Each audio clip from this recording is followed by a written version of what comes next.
Hi everyone, and welcome back to the Foundations of Yoga. In this video, we're going to be going over hip movement.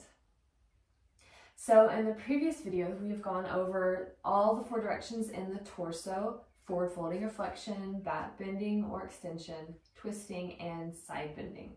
So in the hips, we have very similar movements. So when the legs are extended forward, already we're in a flexion, and then when you fold over the legs, so you can see the hip flexors are being activated and they're folding. That's hip flexion. When you back bend, or for example, you are in a lunge, this is hip extension. And then you have rotation, which would be similar to a twist in the torso. So you have external rotation, which let's go back so you can see better. External rotation and internal rotation. And these you use, for example, external rotation when you do hip openers. You're externally rotating the hip. And a lot of times when you do forward folds, you're actually doing an internal rotation of the hip, or in particular in a full hero's pose. When you're spreading the feet and you're coming to sit between the feet, you are internally rotating the hips to allow yourself to sink down. So from a side view, you can see I'm sinking between the feet. My thighs have to roll in order for me to get down. And then you have, for the torso, what is side bending. In the legs, you have abduction, which is opening them out, and adduction, which is bringing them together. So standing in abduction would be, for example, standing wide. Adduction, other than just bringing them together, poses where you might cross would be something like eagle pose, where you're doing a bigger adduction and actually crossing the legs over each other. So proper hip movement and placement is actually super important in yoga poses. One, because it's making sure that you are actually going to be using and activating the correct muscles in the pose.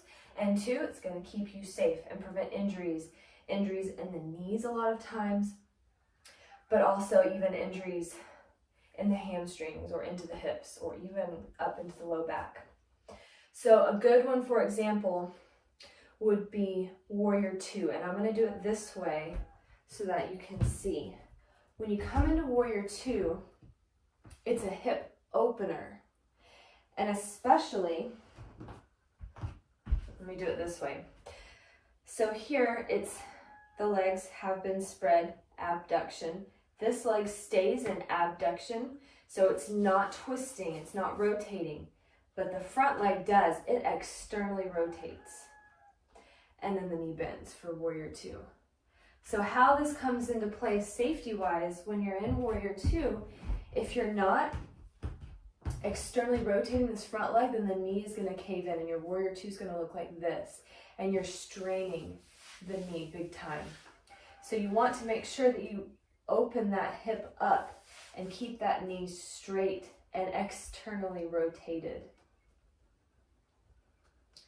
So it's these very small movements a lot of times that are going to be the keys to utilizing the hips to keep the joints safe and to keep the pose doing what it's intended to do. Another example would be a forward fold. I talked about in the forward folding, not having the feet together or not having them splayed. And the reason for that is because you've now externally rotated the hips.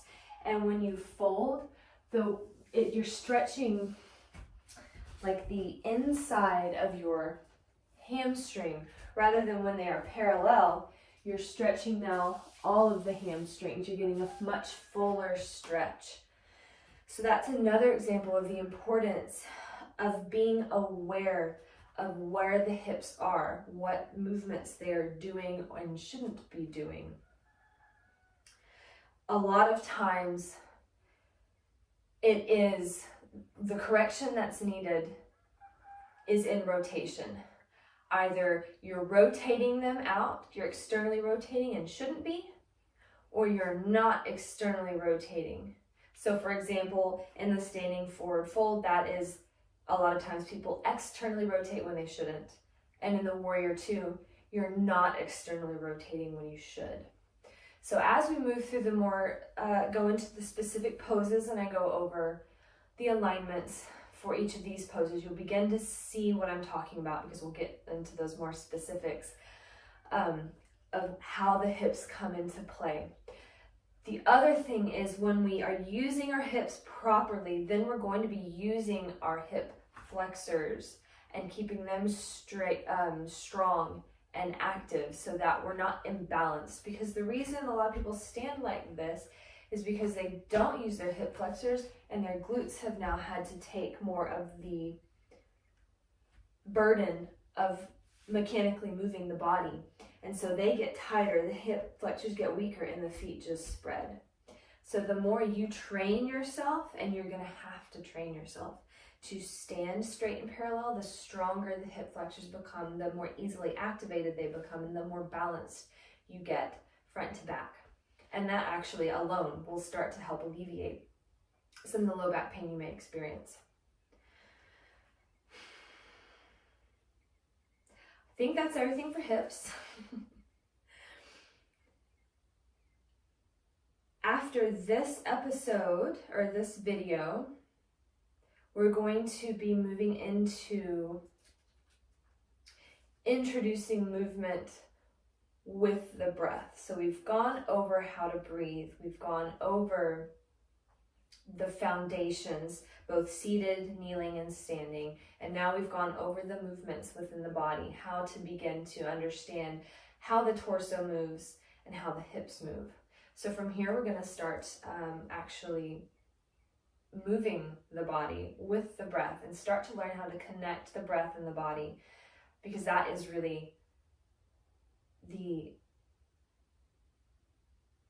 defining aspect of yoga versus other stretching programs. Yoga is about that connection to breath and body awareness. So these nitpicky little, are my hips parallel? That's really about body awareness and knowing where you are in space, because the more that you are aware of where every inch of your body is, the more agile you are, the more gracefully you move, the more efficiently you move, and the less likely you are to injure yourself. So thanks for joining me today, and I will see you again tomorrow for the Foundations of Yoga.